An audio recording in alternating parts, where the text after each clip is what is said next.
我小时候觉得她是世界上最好的妈妈，到了青少年的时候，我们的关系出现了非常多的问题，有一些身体的不舒服，再加上更年期，也是我的性格最叛逆，我最不听话，我最不想说 yes 的时候，所以我们之间有很多冲突。这么大的苹果，跟我的脸一样大。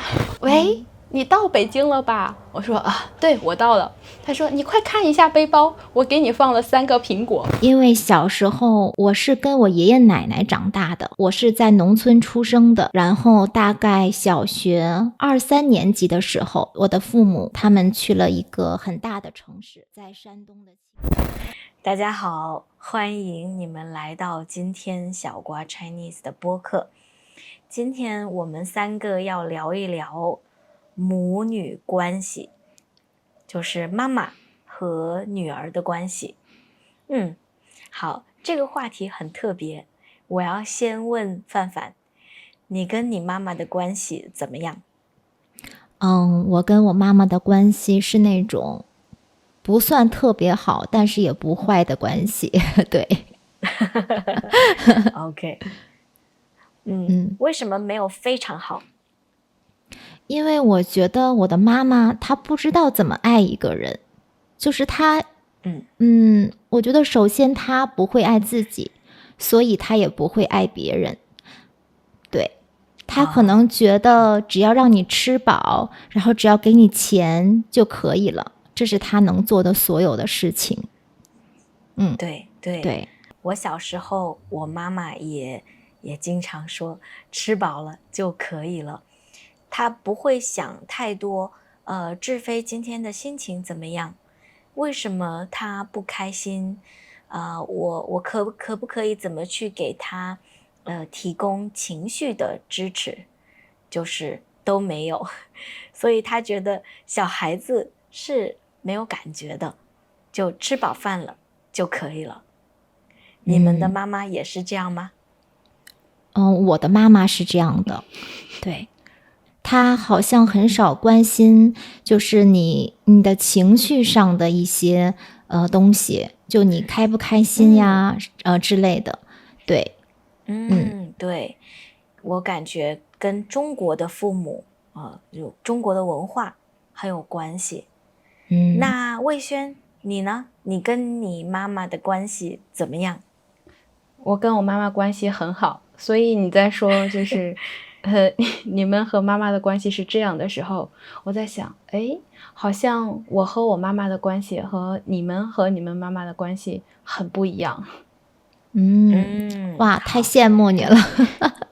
对，我觉得对，好像我从小到大，我妈妈就是很爱我，很爱我，然后她也会跟我说，我很爱你。但是我爸爸不会，但是我妈妈会。我妈妈小的时候，我每次上幼儿园之前，她都会跟我说我爱你哦，然后我就高高兴兴的去上幼儿园。对，天哪，太幸福了。对，所以现在我就是很习惯去跟我妈妈说，或者跟我女儿说我爱你。但是唯一遇到一个不习惯说爱的人，就是我老公。对，他就不习惯说爱，但是我妈妈就是从小她会跟我说我爱你哦，这样子。哇，那你的妈妈特别会表达爱耶，特别会表达自己。对，但是其他的方面，她可能和大部分的就是中国的女人一样，就是她并不是很擅长去说自己的感受，但是对于爱我这个地方，她就是很会表达她自己，就是让我知道，哦，妈妈很爱你，妈妈在这里，你可以找我，你有任何的困难，你都可以来找我。对，这个是我妈妈。哇，我好羡慕你。就是对 ，sorry， 你们是好朋友吗？对，我和我妈妈是很好很好的朋友，尤其是现在我在家工作，其实跟很多很多的朋友都不经常联系，但是每天一定会接触的人就是我妈妈，我女儿还有我老公。然后我有问题，我有什么事情都会和我妈妈说。对，太好了。哇，羡慕那你。范范，你跟你妈妈算是朋友关系吗？不算。就是，我说什么他是听不懂的，所以我们永远都没有什么共同语言。我也很少跟他聊天儿，那我可能唯一跟他聊的就是一些家里的事情，或者是那种比较简单的事情，就是工作的事情。但是那种深的东西，我们从来都不聊的，因为他听不懂，他也不懂你说什么。对，刚才魏轩说，他和他妈妈，是朋友，然后什么都可以聊嘛。对，我真的特别羡慕他，而且刚才魏轩说，妈妈一直都在的这种感觉，我从来都没有这样的感觉。我觉得我的妈妈永远都不在。对，是不是因为小时候你不是跟他一起长大的关系，你感觉他不在？是的，因为小时候，我是跟我爷爷奶奶长大的，就是，我是在农村出生的，然后大概小学2、3年级的时候，我的父母他们去了一个很大的城市，在山东的青岛，他们去那边工作了。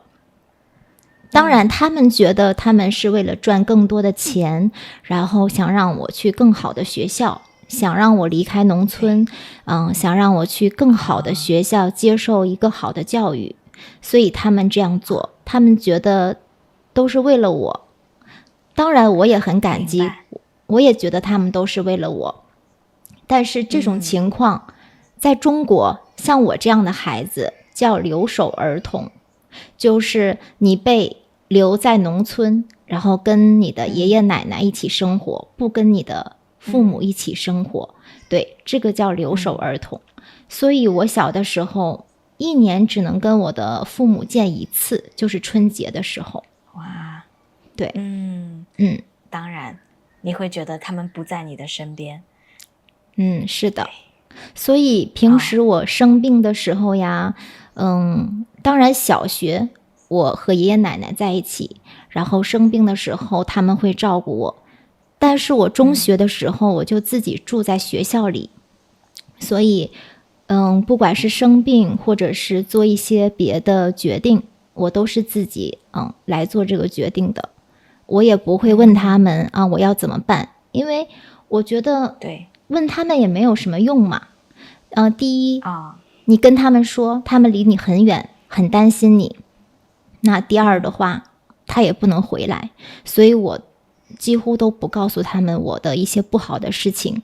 对，我是属于那种打电话报喜不报忧。报喜不报忧就是说，高兴的事情，开心的事情我告诉你，但是不高兴的事情，那我就不说了。对，明白了。留守儿童，对，我想在国外，大家不一定熟悉，但是在中国，尤其是我们算是90后，可能是1991年、92年、95年生的孩子，比较多人是和爷爷奶奶或者外公外婆长大的，所以跟父母的关系就变得很特别。对，那我跟范范是有一点像的。我觉得我跟我妈妈不算是朋友，我觉得我妈妈跟我哥哥是最好的朋友。他们经常一起聊天。对，我问我哥哥每天给妈妈打电话多少次，他说3次。所以就是经常在聊天。对，我的哥哥有可能是妈宝男。什么是妈宝男？对，意思就是年纪比较大了，但是和妈妈关系还是很亲近的男人。很多决定需要跟妈妈一起做。对，好，希望我哥哥不会看到这一集。播客。对，我跟我妈妈还算，我觉得我们可以互相理解。她是一个理解能力很强的人，我觉得我们在一些方面很像，就是她虽然很多年没有工作了，可是如果我告诉她一些工作的事情、公司的事情，她都可以明白我在说什么。而且他很快，他一下子就知道我为什么要做一些事情，原因是什么，他马上可以理解。对，所以我想问你们的是，你们觉得你们跟妈妈像不像？像的地方在哪里？完全不像。对，我是跟我爸爸比较像一点。对，因为我爸爸他做了13年的老师，然后很多事情思想啊，或者是跟别人相处，这个叫为人处事，我们两个是比较像的。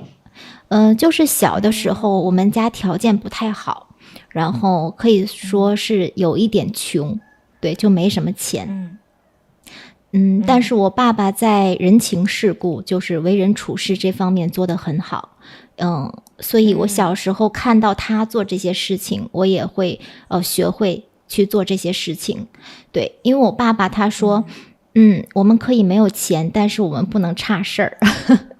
对，可是我妈妈是相反的，对，所以我跟他不一样。感觉你跟你妈妈，你觉得你跟她不太像，而且你们没有很近的关系。对，是的，明白。好的，我猜一下，我可以让范范猜一下。你猜魏轩跟他妈妈是很像的吗？我觉得一定是很像的。对，是的。我跟我妈妈，首先我们长得很像，但是我小的时候其实我不是很像我妈妈，但是现在就是越来越像，长得越来越像我妈妈了。然后呢，性格上，我觉得我以前就是不像现在这么平静，以前我是很容易生气的人，但是现在可能在我妈妈的影响下，就是性格也越来越好了。做事情呢也越来越平静了，不是很容易生气了。还有呢，我觉得我和我妈妈很像的是，我们都很喜欢买东西，每天都会买很多东西。对，这个是我觉得第3个我像我妈妈的地方。第4个呢是，我们对待不认识的人，就我们可以说是陌生人，或者是身边的朋友，都是很热心的，很善良的去对待每一个人。不是很冷漠。比如别人来找我们帮忙的时候，我们会想我怎么可以帮助你，而不是想天哪，这个人好麻烦，他需要我的帮助。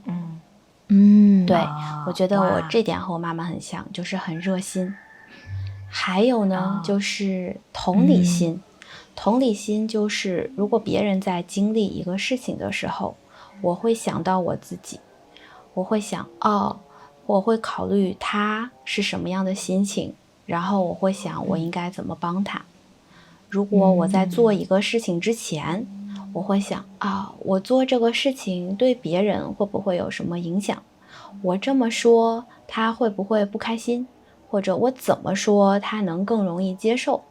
这个是同理心，所以我觉得这一点我和我妈妈也很像。对，听起来你妈妈是一个很善良的人。对，我觉得我妈妈是世界上最好最好最好的妈妈。对不起，我知道你们的妈妈也很好，但是我真的觉得我妈妈是世界上最好的妈妈，也是中国最优秀的女性之一。对，绝对的，我也同意。我也同意。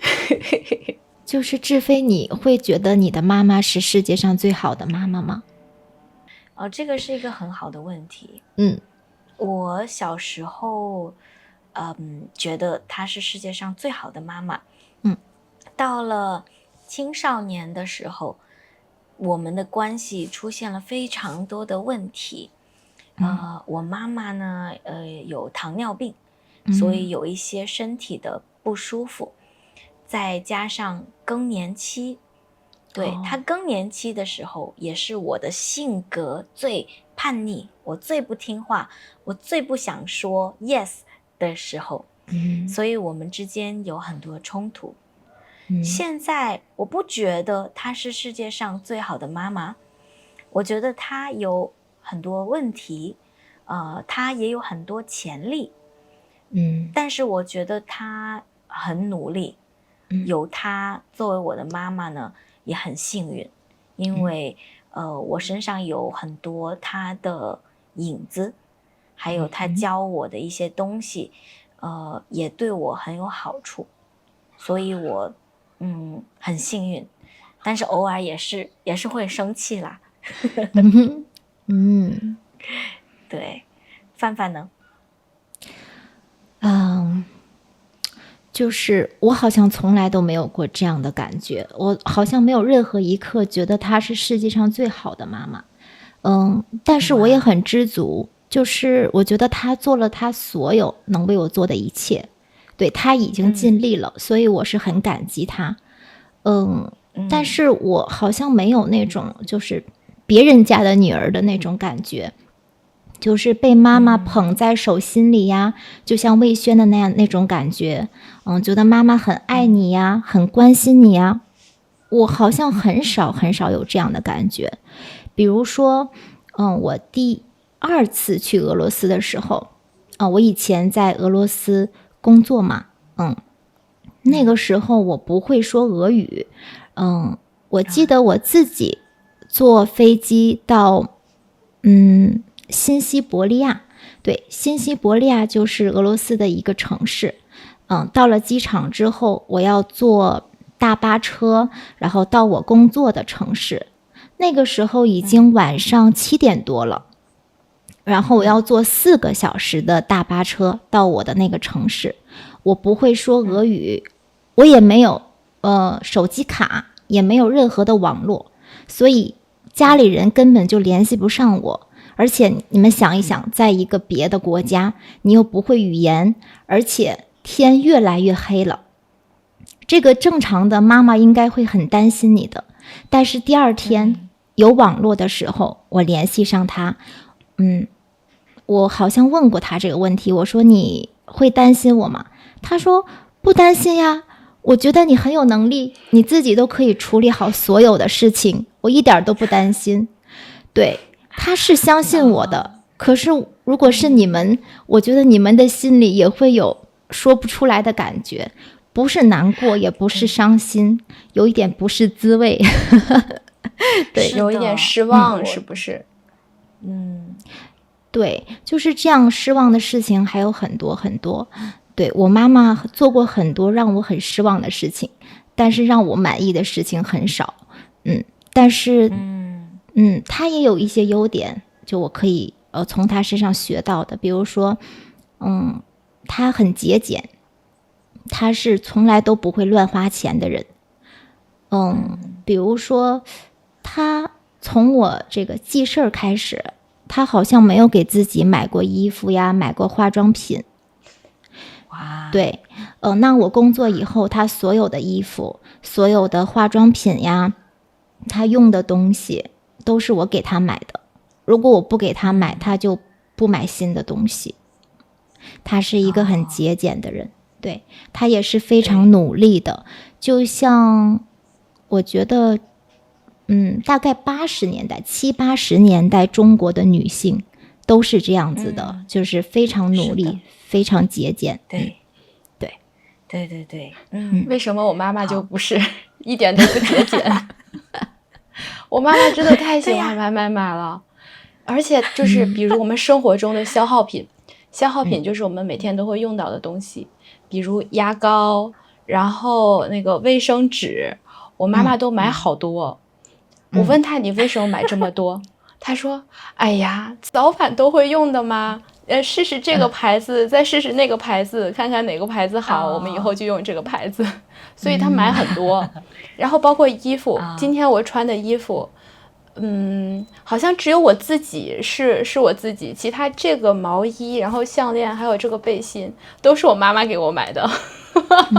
哇！到现在为止，我妈还是很喜欢给我买衣服，所以我觉得好像我自己没有一个很特别的一个审美，主要是我妈妈在给我买衣服。然后有的时候我就觉得我好像不是很会穿衣服，我也不知道我适合什么风格。反正就是我妈妈买给我了，哎，你去穿吧，可以，行，那我就穿这个衣服。对，连口红都是我妈妈的，我没有一个很好看的口红，也是用的我妈妈的。哇，你们真的是姐妹的感觉，就是对姐妹一样，对，就是什么东西都随便互相拿来用这种。我妈妈前2天她穿了一个我的衣服，我开心死了，终于我买的有一个衣服是我妈妈能喜欢的了。因为一般我买的衣服她都不喜欢，她说这个太丑了，那个一点都不时尚。终于有一件是她喜欢的了，我就开心死了。我说哇，你赶紧去穿，你天天穿这个衣服，我就很开心。那我要问你们最后一个问题啊。最后一个问题，你对你跟妈妈的关系有什么希望，或者就觉得有一个东西我们可以，或者我们可以这样就好了。我举个例子，比如说我特别希望我妈妈可以不要那么着急，就她是一个很着急的人。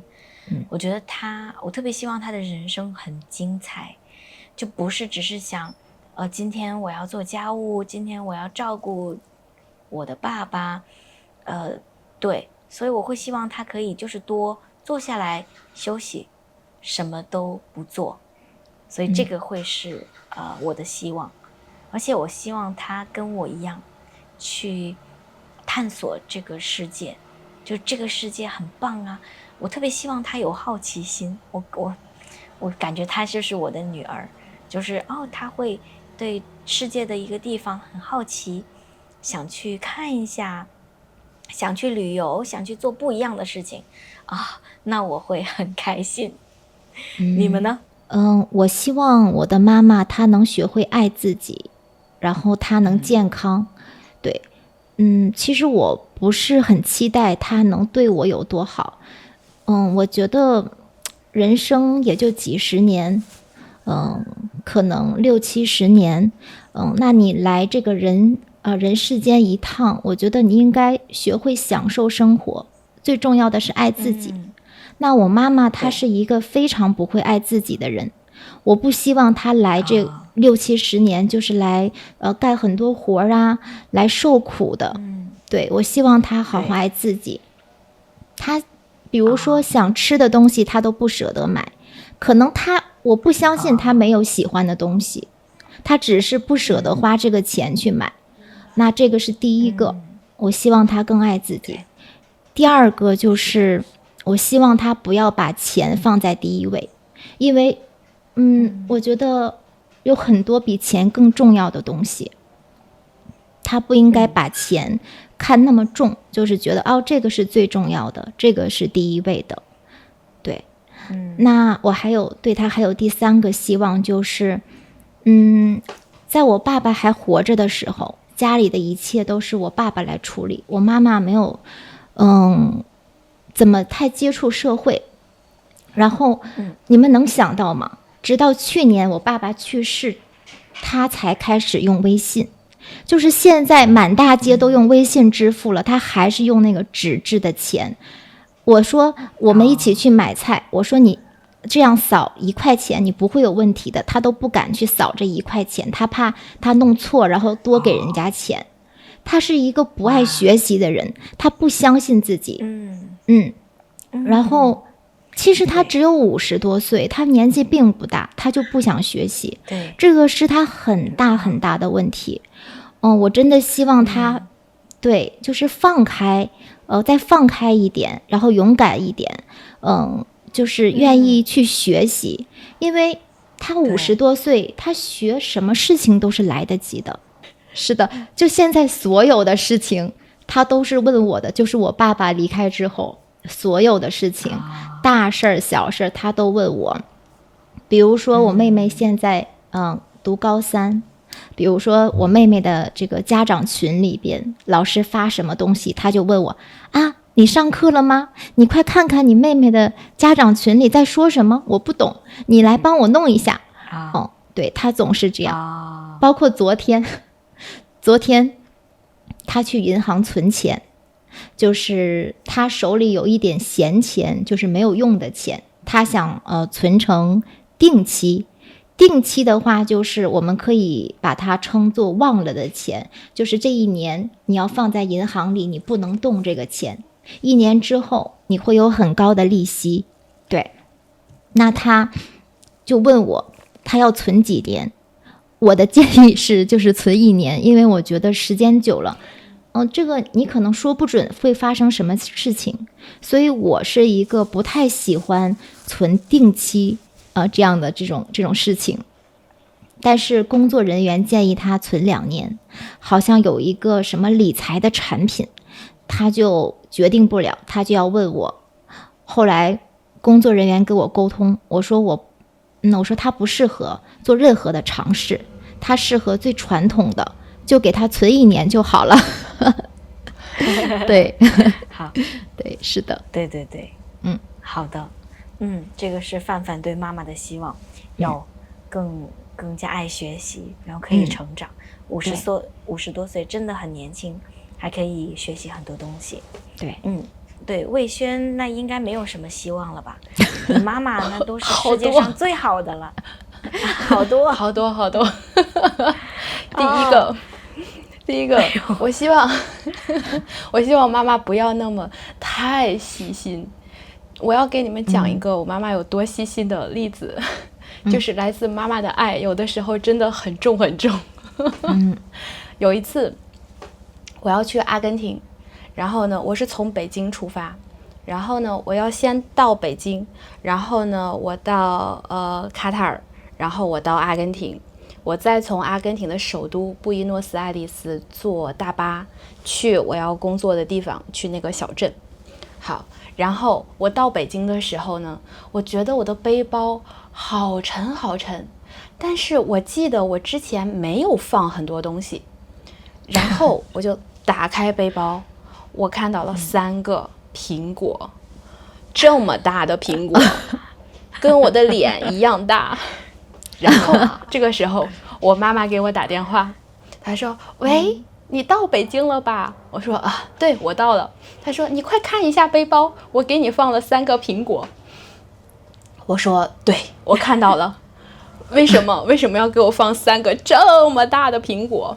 她说苹果嘛，平安，你要飞那么远的地方，所以我希望你平安，我给你3个苹果。你到了北京，你吃1个。你到了卡塔尔，你吃第2个。等你到了阿根廷，在布宜诺斯艾利斯，你吃第3个，再吃1个。对，所以这3个地方他让我吃3个苹果。